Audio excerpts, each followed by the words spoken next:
Selamat malam Pak Andi dan kawan-kawan sekalian. Kita malam ini kembali akan berbicara dengan Pak Andi. Kali ini kita akan spesifik topiknya mungkin tentang apa itu puting beliung, hujan es, pokoknya fenomena yang unik lah bagi kita di Indonesia. Sekalipun di luar negeri mungkin lebih sering itu terjadi. Kita kenal berbagai macam istilahnya ya Pak Andi. Ada tornado, ada hurricane, ada storm gitu ya itu. Nah kita pengen tahu nih apa itu dan bagaimana mungkin terjadinya, kalau bisa diterangkan secara awam saja supaya kita bisa paham. Pak Andi Eka, sebelum saya lupa, Pak Andi Eka ini kawan sejak lama. Beliau pernah kepala BMKG selama hampir 5 tahun, saya kira dari 2012 sampai 2017 ya kalau nggak salah ya Pak Andi ya. Sekarang masih bergelut juga di bidang cuaca dan juga di BPT. Silakan Pak. Baik, selamat malam Pak Wendy dan juga kawan-kawan semua. Terima kasih ini ada kesempatan untuk kita saling bertukar pikiran lah begitu ya, berbincang-bincang mengenai fenomena-fenomena alam yang coba kita pahami dari cara pandang yang barangkali mungkin lebih mudah untuk bisa difahami begitu ya. Tadi Pak Wendy bercerita mengenai apa namanya angin kencang lah begitu. Angin kencang kalau kita di Indonesia sering kemudian kita bicara mengenai angin puyuh, angin topan, kemudian ada siklon, ada badai tropis, ada itu seperti apa sebetulnya. Nah, di dalam pemahaman kawan-kawan di BMKG, mereka selalu mengatakan bahwa itu satu rumpun lah, begitu ya. Apakah itu badai, atau itu topan, atau siklon, mekanismenya hampir sama gitu ya. Semuanya angin kencang yang berpusat pada tekanan rendah, dan disertai hujan deras karena ini semuanya berkaitan dengan pertumbuhan awan di satu wilayah dan kemudian berinteraksi begitu ya, saling berinteraksi satu sama lain dan kemudian berinteraksi itu maksudnya saling berpengaruh begitu ya antara udara yang dingin dan udara yang hangat begitu ya, dan kemudian di awan itu kan selalu ada uap air di situ sehingga ketika itu bercampur kemudian berpengaruh satu sama lain, akhirnya ada dampak-dampak yang sering kemudian kita dengar, oh itu tornado, itu ada topan tropis dan segala macam. Nah ini yang nanti kita lihat. Tetapi sebetulnya pemahaman mereka mengubah atau kemudian membedakan nama-nama itu hanya untuk kemudian memudahkan bagi mereka untuk mengidentifikasi. Misalnya kalau itu kemudian mekanismenya di daratan, mereka kemudian menyebutnya tornado. Di dalam skala kecil kita mengenalnya semakin kayak apa namanya puting beliung lah, seperti angin kencang, angin puyuh begitu ya. Nah, sementara yang topan, badai, kemudian siklon, kemudian typhoon dan segala macam itu topan, ya istilah angin kencang. Nah, mereka berbeda. Kalau tornado itu selalu bersumber di darat awalnya, dan kalau di laut itu disebut topan, Pak. Nah, kalau kemudian ciri khasnya nanti kemudian tornado itu muncul di perairan atau laut itu dinamakan water sprout ya, istilahnya muncratan air yang tinggi begitu. Tapi skalanya tidak begitu sebesar topan. Ya, kita perlu memahami itu. Nah, mengapa kemudian mereka membagi-bagi istilahnya ada badai ya, yang kemudian disebut hurricane kalau di dalam bahasa Inggris, itu kemudian mereka sebut karena istilahnya hanya karena mereka memakai nama itu untuk menyebut angin topan atau badai di daerah Atlantik Utara atau kemudian di Pasifik Timur Laut. Ya. Nah kalau di tempat lain ya Atlantik, di daerah Atlantik Pak, kalau di Amerika Timur ya. Nah kalau di Pasifik Barat disebut topan atau typhoon. Jadi kalau di Jepang barangkali kita sering dengar typhoon ya, bukan kemudian hurricane, nggak ada barangkali ya. Tapi kalau kemudian di daerah misalnya di Pasifik Selatan atau kemudian Samudra Hindia, kita selalu mengenalnya badai tropis ya. Tapi fenomenanya sama sebetulnya. Fenomenanya persis sama. Nah, yang menarik antara perbedaan antara tornado dengan topan itu karena apa namanya, selain sumbernya atau kemudian awalnya itu di darat dan di laut, diameternya itu memang berbeda, Pak. Kalau tornado itu kira-kira 2,5 kilometeran lah begitu. Sementara topan itu bisa kemudian 250 kilometer, 500 kilometer yang putarannya sebegitu tingginya, ya sebegitu jauhnya diameternya, dan menempuh jarak yang begitu jauh. Ya. Jadi kalau kita bicara mengenai badai tropis misalnya, yang muncul itu kemudian di selatan Jawa, maka mereka bergerak ke sebelah barat, ya ke Australia dan kemudian ke bawah, itu menempuh jarak beratus-ratus kilometer lah begitu.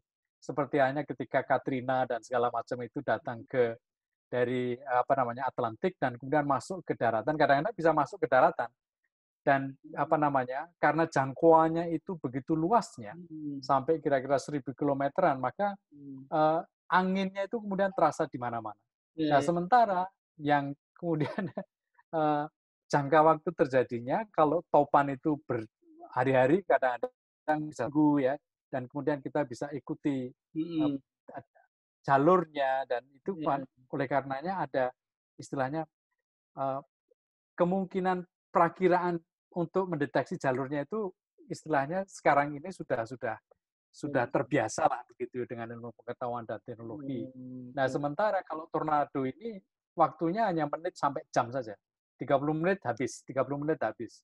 Tetapi kecepatannya kadang-kadang juga lebih tinggi, Pak, 450 km.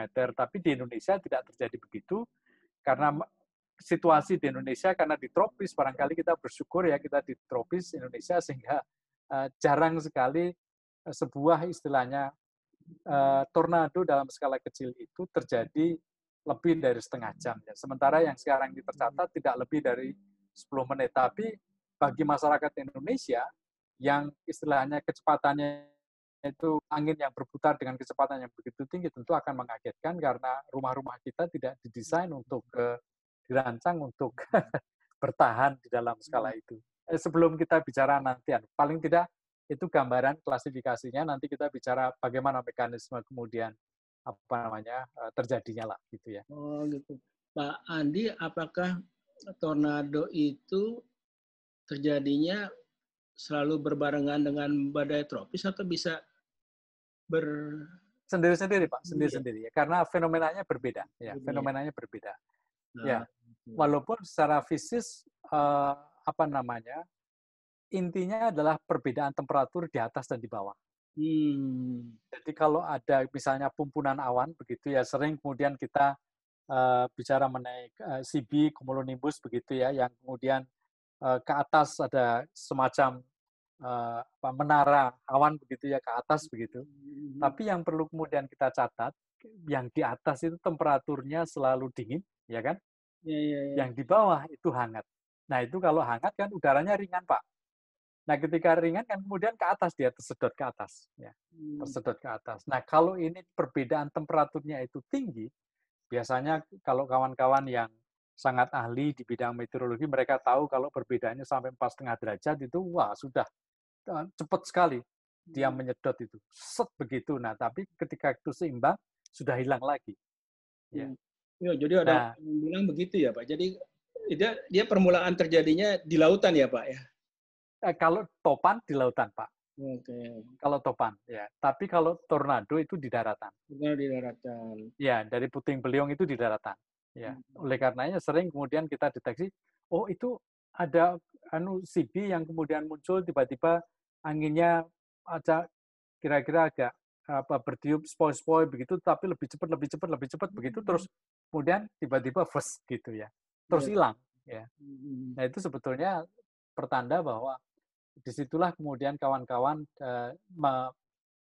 mengindikasikan bahwa kapan terjadinya puting beliung itu selalu berindikasi ada terjadinya misalnya udara di permukaan hangat ya, atau pagi-pagi hangat ya, terus kemudian tiba-tiba ada pumpunan awan yang menjulang tinggi begitu putih dan kemudian cepat sekali dalam hitungan jam atau kemudian menitan begitu kemudian berubah menjadi agak hitam, dan di situ kan kita lihat ada perubahan, kemudian angin mulai sejuk-sejuk dengan cepat, dan kemudian kita melihat pergerakan pohon, dan disitulah kemudian potensi puting beliung itu terjadi.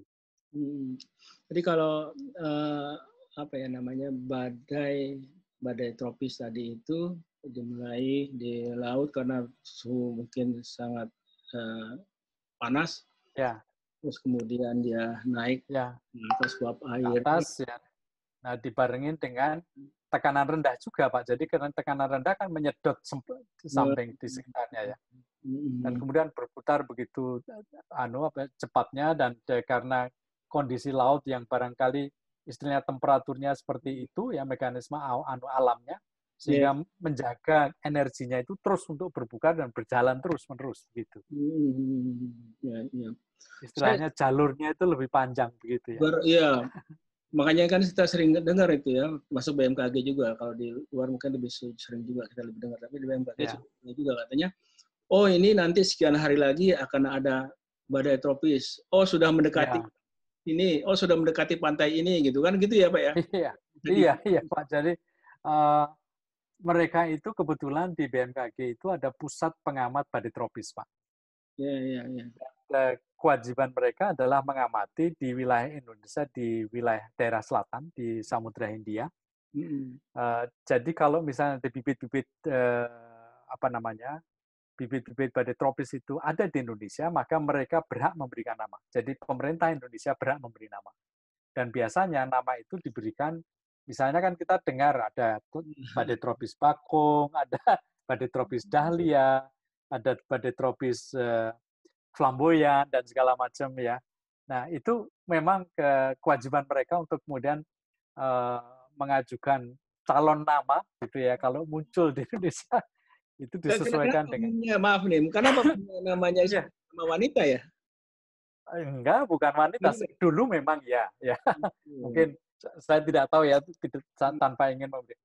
Kemudian akhir-akhir ini, dan kalau saya boleh mencatat, sejak 2010-an Pak, itu Badan Meteorologi Dunia mempunyai kebijakan namanya tidak lagi wanita. Oh gitu. Iya. Iya. Nah, kalau di Indonesia kita pakai nama bunga, Pak. Oh, oke. Ya, makanya namanya bunga flamboyan, dahlia, bakung, lili, dan itu yang Iya. Pak, selain badai tadi, tornado yang di kita kalau tornadonya mungkin lebih kecil lah ya dibanding dengan di Amerika. Iya, Pak. Juga kita bilangnya, istilahnya juga kita dulu kita bilangnya apa ya? Angin puyuh ya. Sekarang lain lah. Iya. Beliung orang itu bilang. Puting beliung. Di mana-mana. Ada juga hujan es. Ini apakah disertai apa gimana? Saya kadang-kadang badai disertai hujan es, dan ini makin terjadi di beberapa kota ya kita. Iya. Itu betul, Pak. Apa itu fenomenanya hujan es? Kalau boleh saya ingin sharing gambaran saja Pak ya, mengenai puting beliung dulu. Nanti kemudian saya akan tunjukkan bagaimana kemudian fenomena itu terjadi di hujan es. Oke, baik Pak. Ya.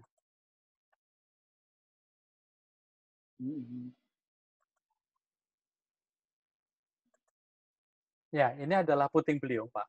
Jadi kalau kita lihat suhu hangat di daratan, ya toh, terus kemudian ada suhu dingin, dan di situ kebetulan ada menara yang namanya CB itu tadi. Maka terjadilah tiba-tiba pergerakan udara dari udara yang ringan itu kemudian ke udara yang ke suhu yang lebih dingin, dan kemudian mereka naik dengan kecepatan yang semakin tinggi dan berputar. Nah, pumpunan awan dan arus ke atas inilah yang kemudian semakin cepat, dan itulah yang kita sebut istilahnya puting beliung kalau itu biasanya di tropis begitu ya, itu berkaitan dengan tornado dalam skala kecil. Kalau itu di Amerika, ini di sini gambar ini, kenapa dia naiknya berputar? Kenapa dia naiknya tidak vertikal begitu saja? Menarik sekali Pak. Jadi karena pumpunan awan itu kan ada berbagai perbedaan ya Pak di situ. Sehingga dengan gaya istilahnya kalau boleh saya menyebutnya kayak perbedaan gaya Coriolis, mengapa kemudian di selatan itu arahnya searah jarum jam, terus kemudian di utara berlawanan jarum jam, ini kan berkaitan dengan bagaimana kondisi apa namanya alam kita ya Iya, di situ iya. ya. Nah, Itu tapi terpengaruh dengan gerakan perputaran ke bumi atas juga barangkali ya? Enggak? betul betul Pak. Disitulah kita melihat bahwa jadi kalau misalnya sekarang di Pontianak kita pas di daerah itu Ya, menarik sekali kalau ada apa namanya percobaan biogas begitu ya, biogas begitu ya, kemudian kita anukan air di torong begitu ya, di torong begitu, maka putarannya kan kelihatan. Di situ kalau Pak Wendy di sebelah selatan apa namanya Katulistiwa itu tiba-tiba berputarnya searus jam-jam, sementara yang di utara kok kemudian berlawanan jarum jam. oh gitu ya? Iya Pak, jadi ini Oh, iya, iya, iya.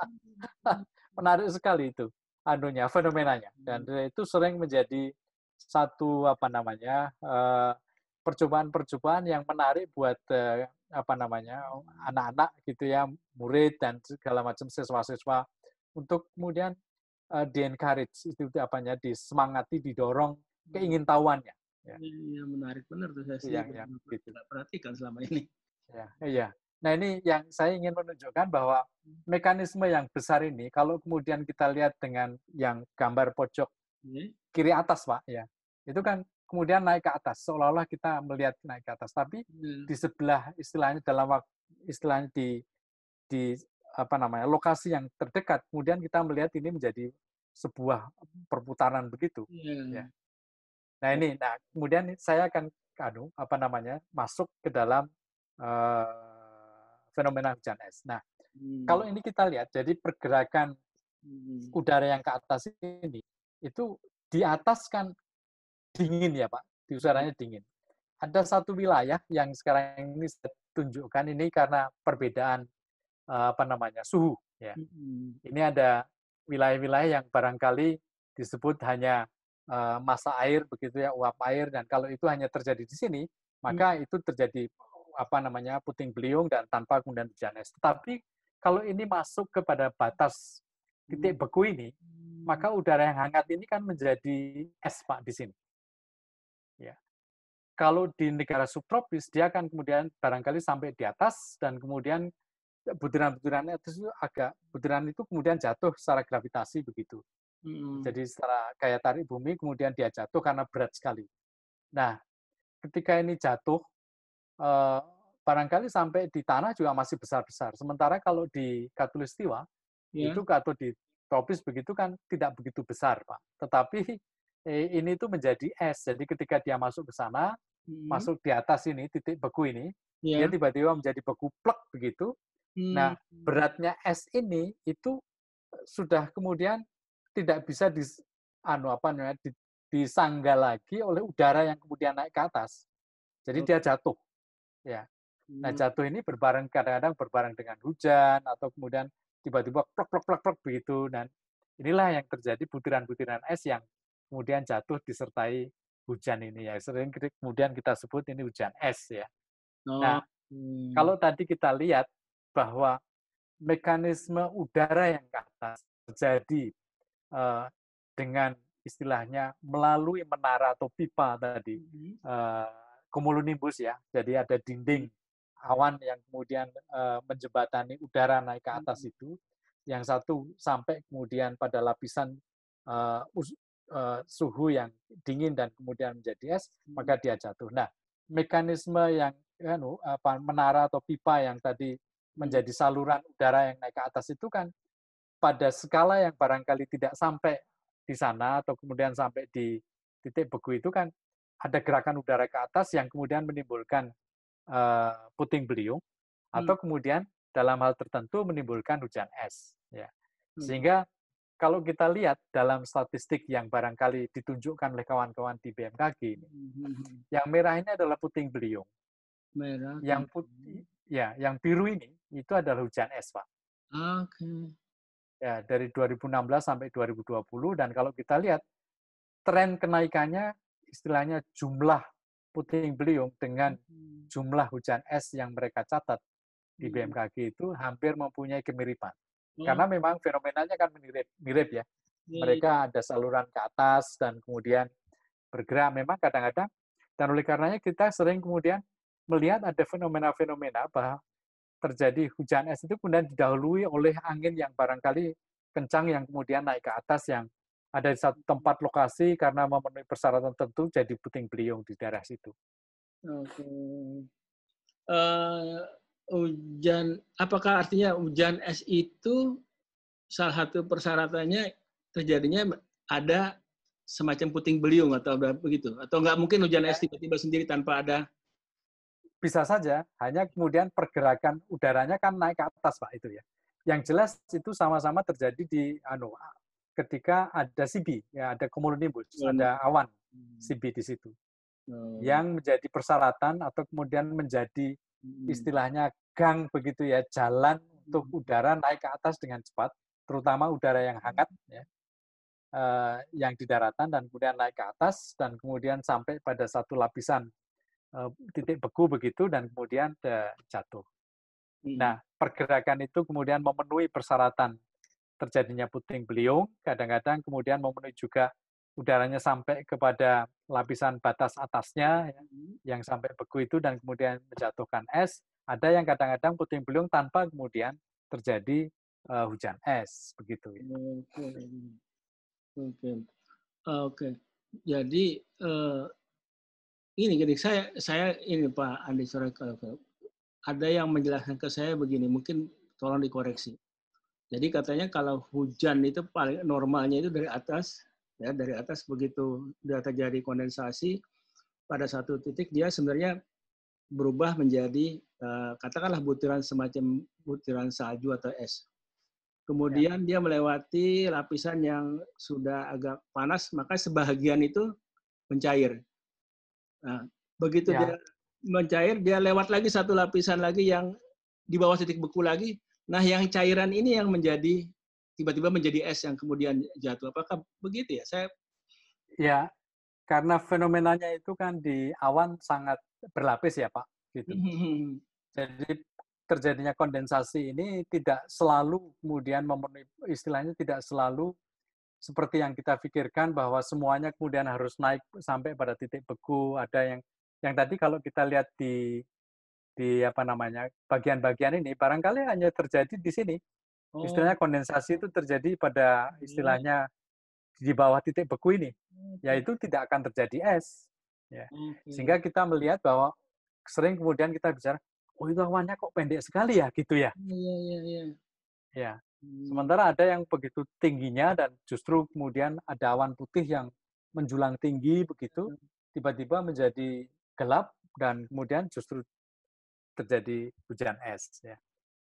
Nggak ada kaitannya dengan apa bentuk geografi maksud saya, apakah di daerah yang pegunungan, apakah di daerah yang dataran rendah, apa sehingga itu ya, yang sering ya ini menarik Pak begini. Jadi kalau kita lihat yang sering terjadi hujan es adalah di daerah-daerah yang istilahnya daratannya itu panas. Jadi sering kemudian kita dengar adalah di wilayah-wilayah yang misalnya justru di tol yang panas sekali ya. Kemudian tiba-tiba ada pembunuhan awan yang naik ke atas dan kemudian jadi hujan es. Terus kemudian di daerah-daerah yang kemudian sangat terbuka, yang kemudian tidak begitu apa namanya banyak pohonnya dan segala macam yang itu sehingga kemudian cepat sekali. Jadi persyaratannya adalah karena hangat, Pak. Udara hangat sehingga ketika udara hangat itu ada dua hal yang kemudian harus diwaspadai adalah puting beliung dan hujan es di situ. Pak Andi tadi kalau Pak Andi bilang kalau badai sudah sangat atau hurricane kita prediksi dari beberapa hari sebelumnya ya sejak dia mulai awal terbentuk. Ini saya ya Pak. Singgung tornado itu susah ya, apalagi terus kalau hujan es bisa nggak juga diprediksi atau gimana? Juga nggak bisa Pak. Ya karena fenomenanya hampir sama. Jadi itu yang paling sebetulnya yang paling sulit untuk diperkirakan, istilahnya diprediksi dan itu juga secara global disepakati bahwa tornado, puting beliung, hujan es itu akan sangat sulit sekali diprediksi, walaupun kemudian tanda-tandanya itu bisa dilihat begitu ya. Tetapi di mana terjadinya, kapan terjadinya, betul-betul itu sangat-sangat lokal sekali. Dan ketika itu lokal, maka tentu akan sangat-sangat berat sekali bagi kawan-kawan di badan meteorologi dimanapun juga ya. Iya, iya, iya. Ya, Begitu tahu udah di depan mata ya. ya, ya seperti tornado itu begitu tahu sudah tiba-tiba udah besar sekali dan tiba-tiba hilang begitu saja. Jadi ada yang kemudian menarik bahwa mereka ada film kan yang apa namanya Oh, eh, ngejar tornado. ya pengejar tornado hunter, Sebelum tornado hunter lah begitu. Pak, Karena iya Pak, Pak, kan tadi Pak di statistik Bapak itu hari ini makin sering terjadi ya. ya. Itu apakah ada kaitannya dengan perubahan iklim, pemanasan global? Apakah ada kaitannya ke situ ya kita? Iya, ya, yang beberapa analisis juga mengatakan bahwa kalau kita lihat Pak, ini dalam 5 tahun ini kan sudah naik kira-kira 2-3 kali lipat ya. Oke, Itu yang tornadonya kita lihat. iya, iya. Dan ini sebetulnya juga berkaitan dengan eh, meningkatnya suhu global, suhu permukaan bumi ya. Kan dan itu tidak merata di berbagai daerah sehingga kalau kita lihat tiba-tiba kemudian terjadi di daerah Pasuruan, Probolinggo, di daerah-daerah yang semula kita tidak pikirkan. Dan yang kedua adalah intensitasnya ternyata semakin cepat ya. Kalau kita lihat 2019 saya mencatat bahwa ada beberapa kawan-kawan yang mencatat belum pernah ini terjadi, tiba-tiba terjadi seperti itu. Nah ini Maksud kan intensitasnya apa tuh maksudnya? Jadi kekuatan anginnya, ya kecepatan anginnya juga lebih semakin apa namanya dirasakan semakin cepat.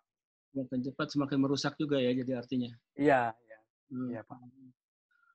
Pak Andi, Ya Pak. kalau itu nggak bisa kita hindari, ini bagian dari alam yang nggak bisa kita, kadang-kadang juga sulit diprediksi. Apa kemudian yang harus masyarakat siapkan? Kalau di tempat, kalau saya nggak salah ini di Amerika lah katakanlah, Ya, di beberapa tempat yang ya, memang sudah dideteksi sudah sangat sering itu, maka mereka mempunyai beberapa rumah punya bunker ya. Jadi kalau ada itu ya, bawah ke bunker. ya bunker ya. Ya. Di kita ini kan apa ya namanya belum sampai ke sana lah gitu. Apa ya Belum, kira-kira belum. Pak Andi yang bisa Ya, disarankan ya baik kita? ya. Pada umumnya kan pertama bahwa puting beliung atau hujan es itu kan terjadi pada saat pancaroba. Oh, tas perpindahan musim. Ya, ya perpindahan musim karena pada saat itu sangat-sangat tidak stabil lah begitu ya.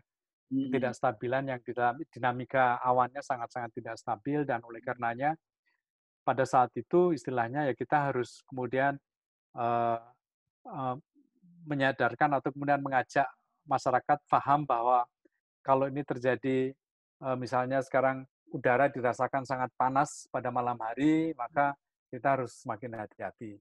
Atau Oh, kemudian pada masa-masa pancaroba, ya. maka kita harus memperhatikan atau ngecek lagi pohon-pohon yang sangat tinggi atau kemudian Hmm. tempat-tempat iklan yang sangat tinggi dan itu kan harus kemudian dicek ya Ya, ya, betul. supaya apa namanya supaya itu juga cukup kuat lah jika kemudian terjadi karena itu prediksi apa namanya tadi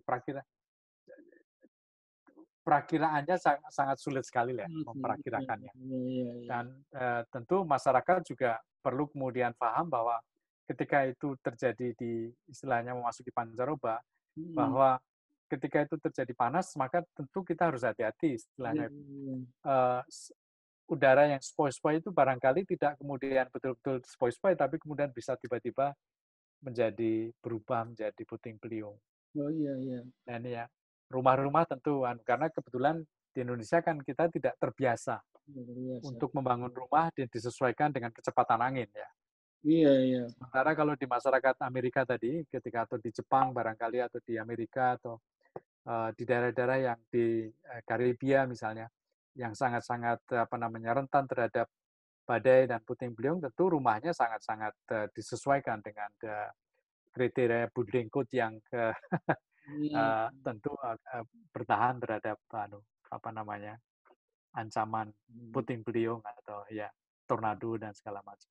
Benar nih Pak Andi, betul sekali karena kita pernah alami ya mungkin beberapa waktu yang lalu kan pada saat angin kencang itu hujan kencang ada di halaman parkir adalah salah satu pertokoan itu pohonnya besar-besar dan betul jatuh berapa mobil sekaligus rusak. Iya, iya. Dan baliho, jadi iklan besar itu Iya, iya, Pak.